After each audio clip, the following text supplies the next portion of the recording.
My name's Clint and I want to share with you a very personal story that I've only shared with close friends up to this point, but I thought it was important to tell it. And it's the story of the night that I got shot tackling a gunman, but more importantly, the lesson of living with a sense of urgency. So it was November 13th, 2004. I was 20 years old at the time, and my buddies and I are at a bar celebrating a girl's birthday party. And my buddy and I are outside. I believe we got kicked out. And a car pulls up. We're trying to find a ride back to Westport, Connecticut. So a car pulls up, and there's two guys. They weren't very sketchy looking guys. Asked us if we had a cigarette. I believe we gave them a cigarette because I smoked at the time.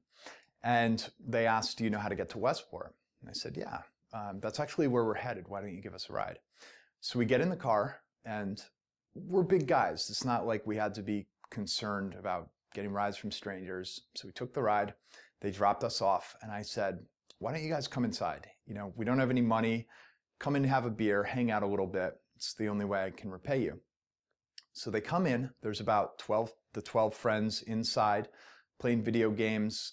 Some people were smoking pot, drinking beers, and these guys come in and hang out with us. After about 20 minutes, I'm in the kitchen with this girl, the birthday girl, talking to her. And everyone else is in that main living room, and that's the entrance of the house. So that's the entrance into the living room, and the kitchen is in a separate room. So I'm talking to this girl, and all of a sudden, one of the guys runs past us. He runs out the back door, which was attached to the kitchen. And he says, "Shit, he's done this before."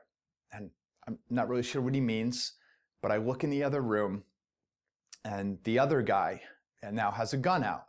He's holding a gun, and it was like a split second, all the adrenaline turns on. You realize this is not a joke. This guy's for real. I got to get out of here. And I had the back door right there, so I grabbed this girl. The guy first of all, he shouts, "Everyone get out your wallets, cell phones, and any drugs that you have," because there are a couple people smoking pot. So I grabbed this girl, we ran out the back door. I ran around to the front of the house. I tucked her underneath a car, and I gave her my cell phone. I said, "Call police, call an ambulance. Something's about to go down." I knew that I couldn't leave my friends in that situation. I started walking towards the house. I could hear the guy with the gun getting increasingly agitated. I heard him shouting that people had more drugs or had more money or somehow holding out. So I walked towards the house. The door was open, so his back was out facing me. And I could see everyone trapped in there. And he then cocked the gun and put it up to my friend's head. And at that point, I made the decision to tackle him. I charged him from behind. I tackled him, like a linebacker, and got him to the ground. As I tackled him, he turned, and the gun was pressed into my side, and he pulled the trigger 3 times. And in the newspaper, it says 1 bullet missed, but I was later told at the hospital, the first bullet went straight through. I have an exit wound less than an inch from my spine. The entrance is right here. Second bullet, it was 9mm hollow points, fragmented. I had a lot of fragments in me. Your body works them out of you, so I was able to pull some fragments out of me. I still have them. And the third bullet got stuck in the chamber and got him to the ground. My friends, I will say, very physically subdued him. I'll leave it at that. And I got up, and there was just this moment where I felt like I'd been kicked very hard. And I looked down, and I'll never forget seeing smoke coming out of me and smelling like a firecracker had went off.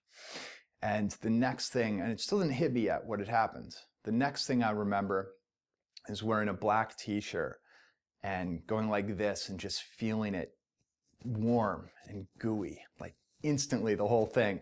And I went like this, and my shirt just went and that's when I took a deep breath. I realized I'd been shot. I went back outside to the girl. She was sobbing. She said, "What happened?" I heard a gunshot. And I said, Caroline, I need you to just relax. I need you to put your hand over the hole in my back. And I laid on the ground and I put my feet up on the bumper of my car. I thought that would somehow preserve blood to my head. I don't know if that was right to do. And I pushed pressure over the hole in my stomach. And I looked up at the sky. And it was November 12th or 13th. I believe it was the 13th at that point. It was like late at night, early morning. And it was a very light snowfall. The first time it had snowed that year. And I remember laying there, and there was no life before my eyes. It was just, you know, this is it. I'm 20 years old. This is the insane ending to a very mediocre story. I really hadn't had much to show for my life at that point. I certainly wasn't going to be remembered. Probably wouldn't have a ton of people at my funeral. But I do remember begging just for one more shot, you know, one more chance. And at that point, the ambulance showed up. So I was rushed to the hospital. I was able to call my mom, actually. And she had received some calls like this before. Not getting shot, but I'd overdosed at that point one time. I've been arrested, you know, so this was just the next progression in her son's life.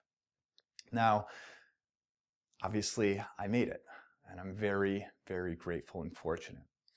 But the point of the story is not so much getting shot, it's living with a sense of urgency. And people tell me that I live with this tremendous sense of urgency. That's what everyone says when they meet me.